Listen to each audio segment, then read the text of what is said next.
اما عائشہ رضی اللہ تعالیٰ عنہ کہتی ہیں کہ نبی صلی اللہ علیہ وآلہ وسلم رمضان مبارک کے آخری عشرے میں اعتکاف فرمایا کرتے تھے حتیٰ کہ آپ کی وفات ہو گئی، یعنی ہمیشہ آپ نے اعتکاف کیا، اور آپ کی وفات کے بعد آپ کی ازواج مطہرات یعنی آپ کی بیویاں بھی مسجد نبوی کے اندر اعتکاف فرمایا کرتی تھی۔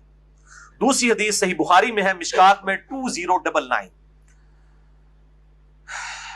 کہ نبی صلی اللہ علیہ وآلہ وسلم کو ہر سال ایک مرتبہ قرآن کا دورہ کروایا جاتا تھا، لیکن جس سال آپ صلی اللہ علیہ وآلہ وسلم کی وفات ہوئی اس سال سیدنا ابو ہریرہ کہتے ہیں کہ آپ صلی اللہ علیہ وآلہ وسلم کو 2 دفعہ دورہ کروایا گیا، یعنی حضرت جبرائیل سامنے بیٹھ کے قرآن سنا کرتے تھے، 2 دفعہ دورہ کروایا گیا، اور آپ صلی اللہ علیہ وآلہ وسلم ہر سال 10 دن کا اعتکاف فرمایا کرتے تھے رمضان مبارک میں، لیکن جس سال آپ کی وفات ہوئی اس سال آپ نے 20 دن کا اعتکاف فرمایا۔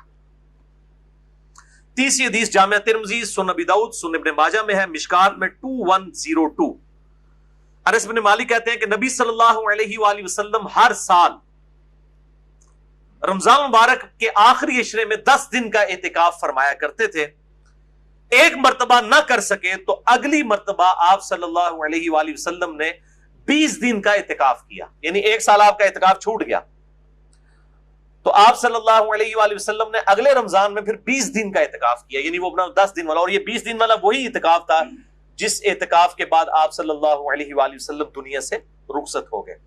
اور وہ جو اعتکاف چھوٹا اس کی وجہ کیا تھی، وہ وجہ بھی سن لیں، وہ چوتھی حدیث ہے صحیح بخاری میں، یہ مشکات میں نہیں ہے لیکن بخاری میں 2033 ہے۔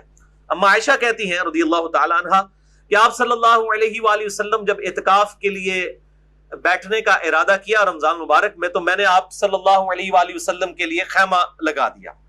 بہتر یہی ہے کہ خیمہ لگا ہو، اگر خیمہ نہ بھی ہو تب بھی ٹھیک ہے، جس طرح مسجد نبوی میں یا بیت اللہ شریف میں ہزاروں لوگ اعتکاف بیٹھتے ہیں، اگر خیمے لگ جائیں تو پھر لوگ کیسے وہاں پہ مینج کر سکیں گے نماز کو، تو خیمہ لگانا وہاں ضروری نہیں، لیکن بہتر ہے، سنت ہے، پرائیویسی بھی قائم رہتی ہے، ظاہر ہے کہ رات کے وقت پھر سونا بھی ہوتا ہے، آرام بھی کرنا ہوتا ہے، تو بہتر یہ کہ خیمے کا اہتمام ہونا چاہیے۔ بہرحال اما عائشہ کہتی ہیں کہ خیمہ لگا دیا، پھر سیدہ حفصہ آئیں حضور کی بیوی، انہوں نے اما عائشہ سے کہا کہ میں بھی چاہتی ہوں کہ میں بھی نبی صلی اللہ علیہ وآلہ وسلم کے ساتھ اعتکاف بیٹھوں، تو سیدہ عائشہ نے اجازت دے دی، انہوں نے بھی اپنا خیمہ لگا لیا۔ اس کے بعد سیدہ زینب آئیں حضور کی ایک اور بیوی، انہوں نے بھی خیمہ لگا لیا۔ پھر آپ صلی اللہ علیہ وآلہ وسلم مسجد نبوی میں جب داخل ہوئے تو دیکھا کہ اتنے سارے خیمے لگے ہیں، بتایا گیا کہ یہ آپ کی یہ اس بیوی کا ہے، یہ دوسری بیوی کا ہے، یہ تیسری بیوی کا ہے، تو آپ صلی اللہ علیہ وآلہ وسلم جلال میں آئے اور آپ نے فرمایا کہ یہ جو خیمے جتنے لگے ہوئے ہیں تم کیا سمجھتے ہو کہ یہ خیمے ثواب کے لیے کھڑے کیے گئے ہیں؟ اللہ اکبر، یہ ہے کمٹمنٹ ٹو گاڈ، یعنی نبی علیہ السلام نے کہا کہ یہ تو سارے میرے چکر میں ہیں، یعنی میری بیویاں میرا قرب حاصل کرنا چاہتی ہیں اس لیے انہوں نے خیمہ لگا لیا ضد کے اندر، یہ اللہ کے لیے خیمے نہیں لگے ہوئے۔ اور آپ صلی اللہ علیہ وآلہ وسلم نے فرمایا کہ یہ سارے خیمے اکھاڑو، حتیٰ کہ اپنا خیمہ بھی اکھڑوا دیا، اور آپ نے اعتکاف ہی نہیں کیا اس سال۔ پھر شوال کا مہینہ جب اگلا عید والا مہینہ آیا اس میں آپ نے 10 دن کا اعتکاف کیا، اور رمضان کا یہ جو اعتکاف چھوٹ گیا تھا یہ آپ نے پھر اگلے سال 20 دن کا اعتکاف کیا، اور پھر اس سے اگلے سال آپ صلی اللہ علیہ وآلہ وسلم کو اعتکاف نصیب نہیں ہوا، اس سے پہلے ہی آپ صلی اللہ علیہ وآلہ وسلم دنیا سے رحلت فرما گئے۔ تو اس سے آپ اندازہ کریں کہ اعتکاف کا مقصد اللہ تعالیٰ کی رضا جوئی ہونا چاہیے۔ حضور کی بیویاں اگر حضور کا قرب حاصل کرنے کے لیے صلی اللہ علیہ وآلہ وسلم، جو خود ایک ثواب کا کام ہے، خیمے لگائیں تو آپ صلی اللہ علیہ وآلہ وسلم اس کو بھی اکھڑوا رہے ہیں کہ اللہ از دا ٹاپ پرائورٹی، اللہ ترجیح اول ہونا چاہیے۔ تو اب اس میں ہی امپلائڈ ہے کہ جو لوگ گھر کے کاموں سے بچنے کے لیے اور مسجد کا راشن جو ہے وہ ہڑپ کرنے کی خاطر اور سمارٹ فون کے اوپر چیٹنگ کرنے کی خاطر مسجد میں اعتکاف بیٹھتے ہیں تو ان کا اعتکاف کیا ہوگا؟ وہ کس کو دھوکہ دے رہے ہیں؟ اللہ کو تو پتہ ہے کس نیت سے وہ بیٹھے ہوئے ہیں۔ لہٰذا اعتکاف میں جو بھی شخص بیٹھے تو گپ شپ کے لیے نہ بیٹھے، نہ وہ سمارٹ فون لے کے تو اس کے اوپر ہی ہمیشہ چڑھا رہے۔ ٹھیک ہے وہ کبھی ضرورت کے تحت کوئی چیز استعمال کرنی پڑتی ہے، وہ ایک الگ چیز ہے، لیکن میں نے دیکھا ہے جن لوگوں کے پاس یہ فون ہے الحمدللہ میں نے تو اپنے آپ کو اس فتنے سے تاحال محفوظ رکھا ہوا، انشاءاللہ آئندہ بھی ارادہ ہے، تو وہ اس فتنے کا پھر شکار ہو جاتے ہیں وہ ہر وقت پھر اسمارٹ فون کے اوپر ہی رہتے ہیں، اور مسجد کا اعتکاف بھی وہ گپ شپ میں گزرتا ہے. اور پھر یہ ایک پہلو ہے اس اعتکاف کا، اس کے ساتھ کئی اور ڈینجرس پہلو جو مسجد کے اندر اعتکاف کے حوالے سے جڑے ہوئے ہیں وہ بہت خطرناک ہے. ایسی جگہ پہ اعتکاف بیٹھیں جہاں پر یعنی علم دین کے حوالے سے کچھ سیکھنے کا موقع ملے، کچھ سیکھنے کا، ضرورت سے زیادہ نہیں. بعض مسجدیں ایسی ہیں جہاں فجر کے بعد بھی درس، زہر کے بعد بھی درس، مطلب ایک دن کے اندر اتنے درس ہوتے ہیں کہ وہ بندے جو بیچارے اعتکاف والوں کو تو مجبوراً وہ درس سننا پڑتا ہے. وہ تو باہر نکل کے بھاگ بھی نہیں سکتے، اٹھ بھی نہیں سکتے. اگر اٹھ کے اپنے خیمے میں بھی چلے جائیں تو ان کو کئی لوگ ہیں جو ٹونٹ کریں کہ جناب اعتکاف بیٹھے گھروں اعتکاف بیٹھنا ہے درس ہی نہیں بہنتے، تو ان بیچاروں نے تو مجبوراً بیٹھنا ہوتا ہے. تو اجتماعی اعتکاف جہاں پہ بھی ہو رہے ہیں وہاں پہ بھی خیال کرنا چاہیے کہ بس اتنا ہی اجتماعی اعتکاف کا فائدہ اٹھائیں کہ کسی کو علم دین کے حوالے سے کوئی چیز ملے، بجائے کہ وہ متنفر ہو کر اٹھے. اور اس طریقے سے لوگ اعتکاف کے اندر کہتے ہیں جی میں 3 قرآن ختم کر دیتے، میں 4 قرآن ختم کرتے، پائی کوئی قرآن ختم نہ کرو، خدا دا نہ جائے، ہمیں ایک پارہ ہی پڑھ لو، لیکن کم از کم ترجمے کے ساتھ قرآن حکیم کو ضرور پڑھے. اعتکاف والوں کے پاس ٹائم ہوتا ہے، کم از کم ایک دفعہ وہ یعنی اس چیز کے اوپر امفسائز کریں کہ ہمارا رب ہم سے کیا چاہتا ہے. تو وہ صرف عربی پڑھنے سے نہیں ہوگا بلکہ اس کا ترجمہ بھی پڑھا جائے. اسی طریقے سے صلاۃ و تسبیح کا بھی اہتمام کیا جائے اور انڈیویجول لیول کے اوپر کریں. باقی اگر کوئی جماعت کے ساتھ بھی اعتکاف والے بغیر اعلان کے جماعت قائم بھی کر لیں نفلی نماز کی، بخاری مسلم میں ثابت ہے نفل کی بھی جماعت ہو سکتی ہے، اعلانیہ نہ ہو.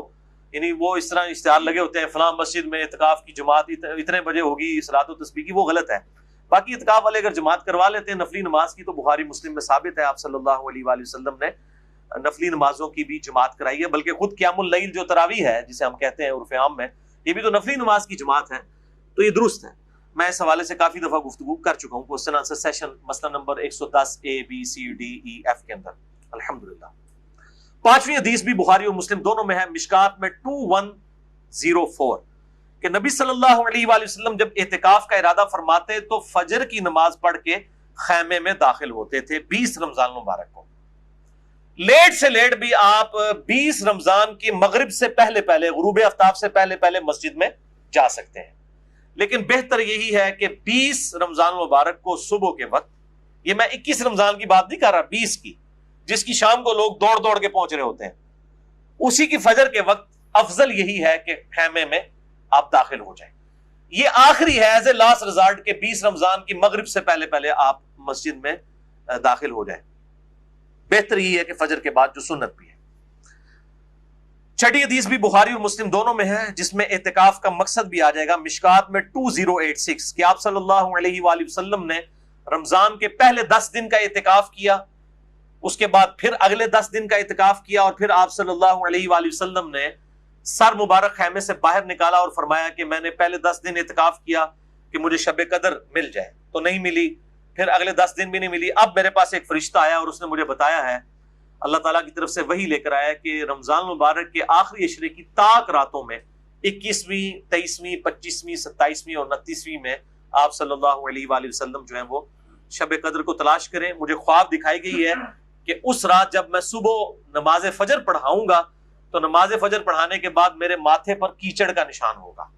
اور صحابہ کہتے ہیں کہ 21ویں رات کو اتنی بارش ہوئی کہ مسجد نبوی ٹپک پڑی، اور آپ صلی اللہ علیہ وآلہ وسلم جب نماز پڑھ کر صحابہ کرام کی طرف متوجہ ہوئے تو آپ کے ماتھے پر کیچڑ کا نشان تھا، چونکہ وہ زمین بھی گلی ہو چکی تھی. ڈائریکٹ مٹی پہ ہی آپ صلی اللہ علیہ وآلہ وسلم سجدہ کرتے تھے، یہی افضل ہے.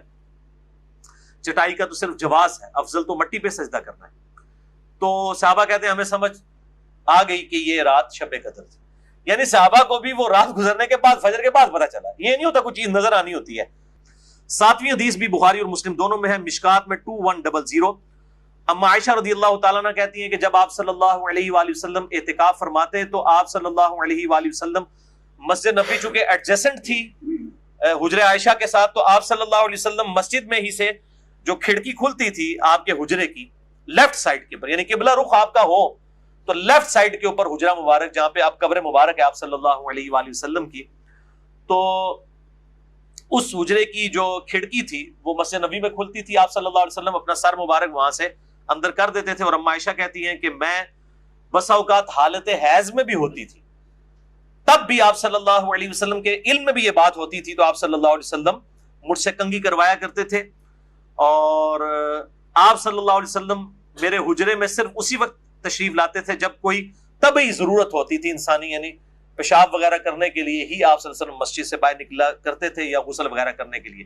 باقی کنگھی کروانے کے لیے آپ صلی اللہ علیہ وسلم گھر میں نہیں جاتے تھے، بلکہ اس حجرے سے جو ہے وہ سر مبارک اما عائشہ کی طرف کر دیتے. آپ کے بال ظاہر گھنے تھے، کنگھی کرنا بھی ایک ایشو ہوتا ہے جب بال گھنے ہوں بڑے ہوں، تو اما عائشہ کے لیے بھی سعادت بن جایا کرتی تھی الحمدللہ.